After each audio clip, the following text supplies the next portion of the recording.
Hello everyone, welcome to our YouTube channel Shiksha Alliance. Today we are going to start our daily current affairs session in which we will cover important news from several newspapers, PIB and various government sources.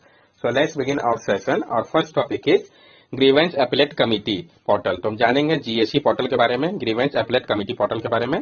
MeitY launched the Grievance Appellate Committee portal under the IT Rule 2021.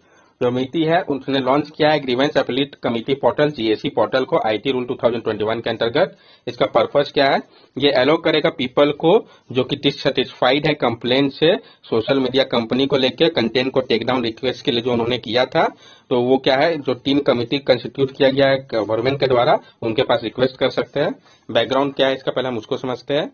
IT intermediate guidelines and digital media ethic code rule 2021 का जो है इसको amend किया गया था last year, जो कि require करता है जो सोशल मीडिया कंपनी है वो रेस्पेक्ट करे सिटीजन के राइट का इंडियन कॉन्स्टिट्यूशन के अनुसार आर्टिकल 14, आर्टिकल 19 और आर्टिकल 21 में जो कहा गया उसका पालन करे.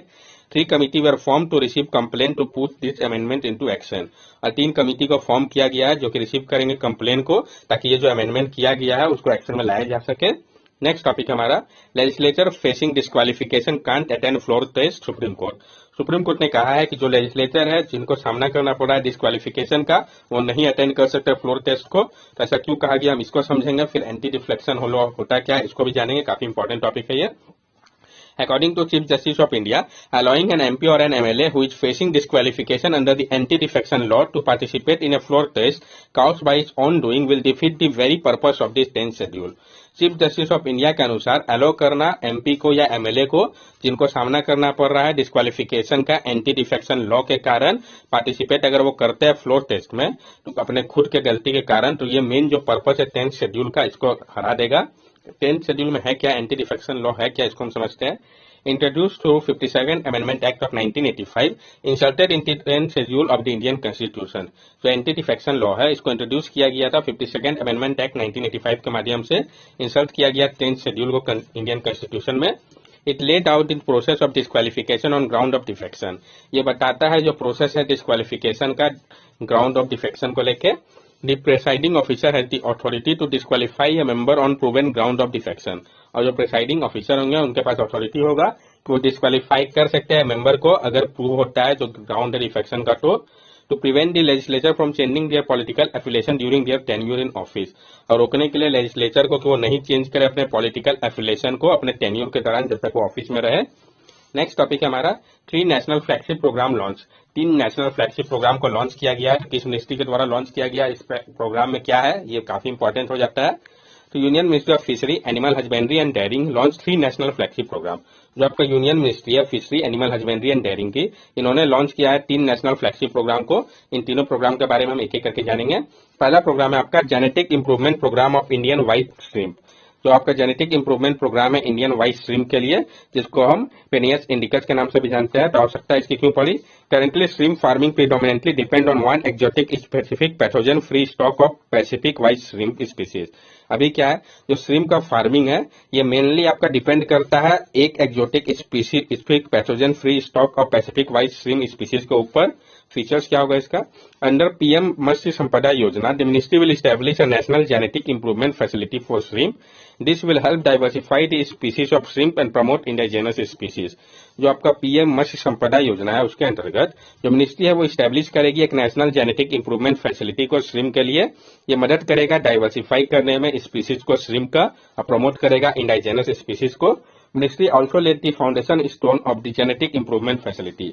और मिनिस्ट्री ने फाउंडेशन स्टोन भी रखा है जेनेटिक इंप्रूवमेंट फैसिलिटी के लिए भी. नेक्स्ट है हमारा national surveillance program on aquatic animal disease.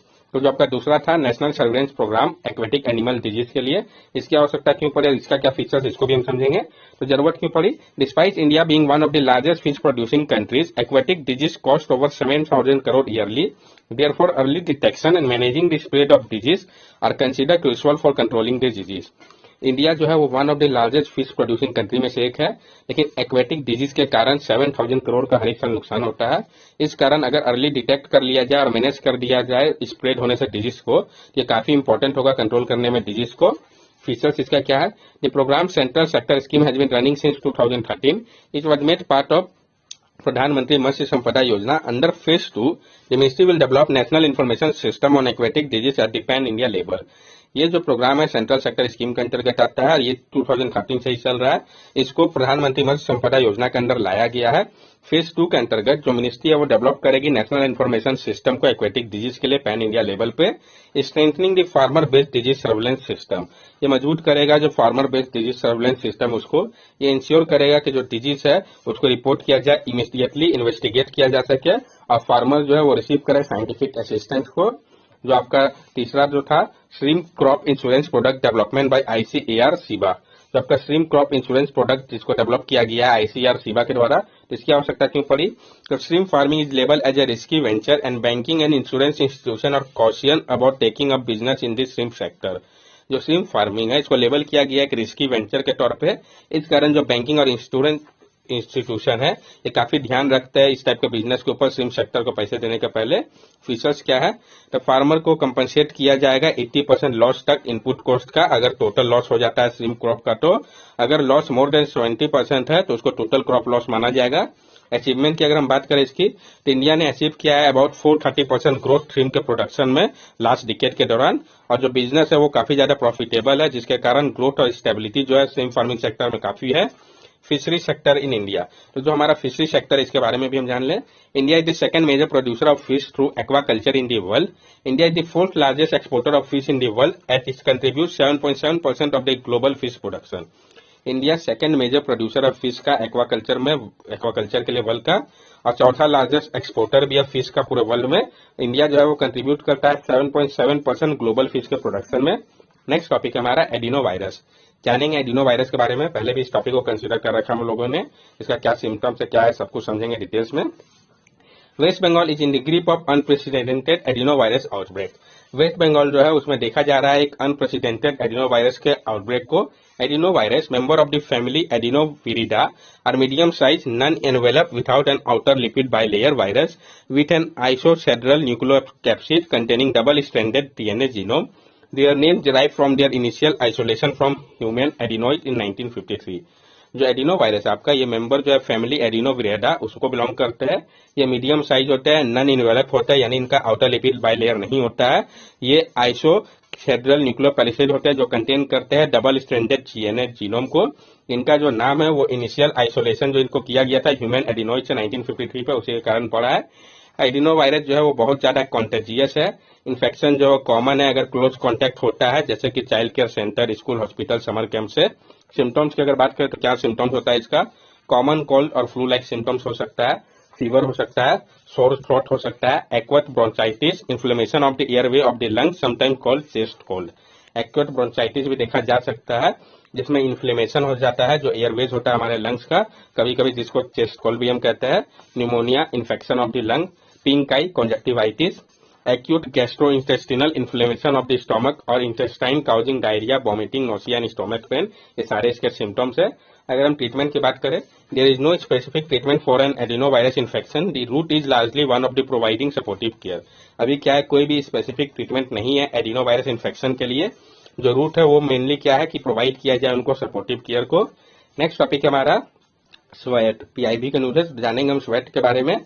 Government e market place कॉमरेट the success of sweat. Government e market place ने अभी सेलिब्रेट किया है जो सक्सेस था स्वेट का। स्वेट है क्या? It is an initiative to promote startup women and youth advantage through e transaction on GeM. ये एक इनिशिएटिव है ताकि प्रमोट किया जा सके startup women and youth advantage through e transaction के माध्यम से स्वेट को गवर्नमेंट ई मार्केट प्लेस में। इसको पहली बार कब लॉन्च किया गया था? फरवरी 2019 में। किस लिए और कब लॉन्च किया गया ये इंपॉर्टेंट है। इसका एम क्या हम देखते हैं। To promote the inclusiveness of various category of seller and service provider on the GEM portal. ये प्रमोट कर रहा है जो इंक्लूसिवनेस है अलग अलग कैटेगरी के सेलर और सर्विस प्रोवाइडर को जेम पोर्टल पे। It facilitate training and registration of women and youth manufacturer and seller and encourage participation of MSME sector and startup in public procurement. ये फैसिलिटेट कर रहा है ट्रेनिंग और registration को women और youth manufacturer के लिए, सेलर के लिए। इनकरेज कर रहा है पार्टिसिपेशन को एमएसएमई सेक्टर और स्टार्टअप का पब्लिक प्रोक्योरमेंट के लिए। जेम पोर्टल के बारे में भी हम जान लें। GeM section 8 company setup in 2016 is one stop national public procurement portal to facilitate online procurement of common use goods and service required by various central and state government department, organisation, public sector undertaking etcetera. जो GeM section 8 company है जिसको setup किया गया था 2016 में, ये आपका one stop national public procurement portal है जो कि फैसिलिटेट कर रहा है ऑनलाइन प्रोक्योरमेंट को common use goods and services का, जिसकी आवश्यकता पड़ती है अलग अलग सेंट्रल और state government department, organisation, public sector undertaking को। इसके अंतर्गत आता है ये ministry of commerce and industry के अंतर्गत आता है। It is mandatory for government agency to procure from the portal goods and service available on GeM, और ये मैंडेटरी है गवर्नमेंट एजेंसी के लिए कि वो प्रोक्योर करे पोर्टल से गुड्स सर्विस जो कि अवेलेबल है जेम पोर्टल पे। ये जो पोर्टल है ये प्रोवाइड करता है टूल्स को ई बिडिंग के लिए और रिवर्स ई ऑक्शन को, जो कि फैसिलिटेट करता है गवर्नमेंट यूजर को कि वो अचीव करे बेस्ट वैल्यू को अपने मनी के लिए। नेक्स्ट टॉपिक है हमारा news broadcasting and digital standard authority, NBTS है। तो हम जानेंगे news broadcasting digital standard authority के बारे में। तो अभी हाल ही में news broadcasting and digital standard authority ने पूछा है न्यूज 18 इंडिया, टाइम्स नाउ और जी न्यूज से को रिमूव करे वीडियोस को कुछ प्रोग्राम का जब पाया गया है कि वो वायलेट कर रहे हैं जो कोड ऑफ इथिक्स और broadcasting standard and specific guidelines है उसको। तो news broadcasting and digital standard authority जो है ये आपका एक इंडिपेंडेंट बॉडी है जिसको सेटअप किया गया था news broadcaster and digital association के द्वारा। इसके बारे में हम डिटेल्स में समझते हैं। तो news broadcaster and digital association formed in 2007, formerly known as news broadcaster association, is a private association of different current affairs and news television broadcaster in India which serve as their representative। जो आपका news broadcaster and digital association है इसको form किया गया था 2007 में। पहले इसको न्यूज ब्रॉडकास्टर एसोसिएशन के नाम से हम जानते थे। ये एक प्राइवेट एसोसिएशन है अलग अलग करंट अफेयर्स और न्यूज टेलीविजन ब्रॉडकास्टर का भारत में, जो कि सर्व करता है उसके रिप्रेजेंटेटिव को। मकसद क्या है इसका? To protect all its member from person carrying unfair and और unethical practices.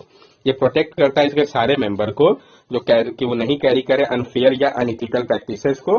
BIMSTEC energy centre, हम जानेंगे बिम्स्टेक एनर्जी सेंटर के बारे में। पीआईबी न्यूज इंपॉर्टेंट हो जाता है। Recently India hosted the first meeting of the governing board of BIMSTEC energy centre. तो किसने होस्ट किया ये इंपॉर्टेंट है। अभी हाल ही में भारत ने होस्ट किया है जो पहला मीटिंग था गवर्निंग बोर्ड का बिम्स्टेक एनर्जी सेंटर का। India neighbourhood first and act east policy were highlighted. India neighbourhood first और एक्ट इज पॉलिसी को उसमें हाईलाइट किया गया। इंडिया ने स्टैब्लिश किया है बिम्स्टेक एनर्जी सेंटर को प्रेमिसेस में अपने central power research institute Bengaluru पे। तो कहाँ पे भारत ने इसको स्टैब्लिश किया ये भी इंपॉर्टेंट है, तो बेंगलुरु पे। ये आप यहाँ पे देख के समझ सकते हैं बिम्स्टेक के बारे में डिटेल्स में। तो बिम्स्टेक जो है बिम्स्टेक समिट जो हाईएस्ट पॉलिसी मेकिंग बॉडी है जो कि कंप्राइज करता है हेड ऑफ स्टेट को। मिनिस्ट्रियल मीटिंग को अटेंड किया गया है एक्सटर्नल फॉरेन मिनिस्टर के द्वारा मेंबर स्टेट के। BIMSTEC working group, business forum and economic forum, ये सारे इसके इंस्टीट्यूशनल मैकेनिज्म है। बिम्स्टेक जो था पहले आपका वो बिस्टेक था, ये बाद में बिम्स्टेक 2004 में बना जब इसमें नेपाल और भूटान को इंक्लूड किया गया। बिम्स्टेक जो है आपका वो Bay of Bengal initiative for multi sectoral technical and economic corporation के लिए है। कौन कौन इसके मेंबर्स अगर क्वेश्चन में डायरेक्ट पूछा गया तो आपके Nepal, Bhutan, Myanmar, Bangladesh, Thailand, Sri Lanka, India सब है। और अभी प्रेजेंटली कौन चेयर कर रहा है बिम्स्टेक को? तो श्रीलंका करेंटली चेयर कर रहा है। तो ये आपको पता होना चाहिए कि कौन करेंटली चेयर कर रहा है।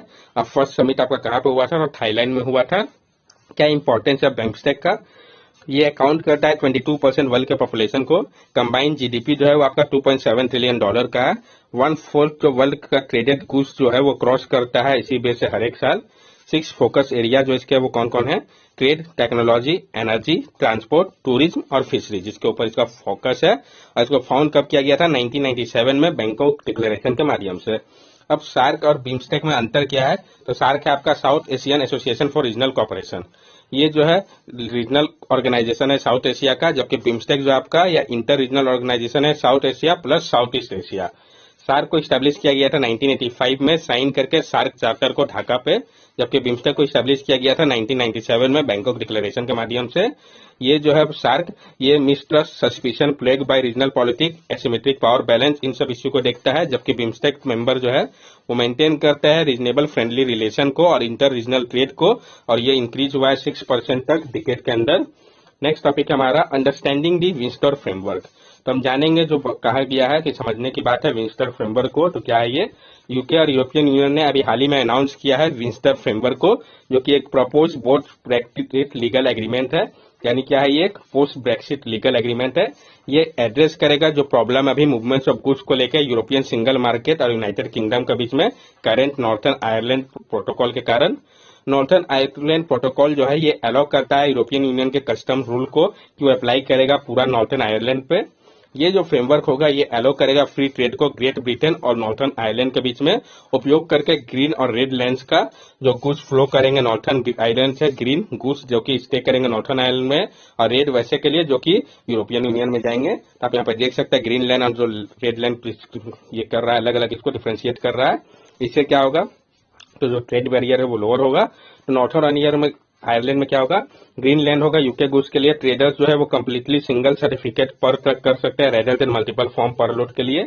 और आयरलैंड के लिए European union destine good go by red line जा सकते हैं फुल कस्टम प्रोसीड्यूर के माध्यम से। ये आप इसका लोकेशन भी मैप में देख सकते हैं, ये आपका आयरिश ही हो गया। That's all for daily current affair session. अगर आपको हमारी वीडियो अच्छी लगी हो तो हमारे चैनल सब्सक्राइब करें, हमारे वीडियो को लाइक करें और ज्यादा से ज्यादा शेयर करें। These are our social media link. From here also you can stay connected with us and give us your valuable feedback. Thank you and have a nice day.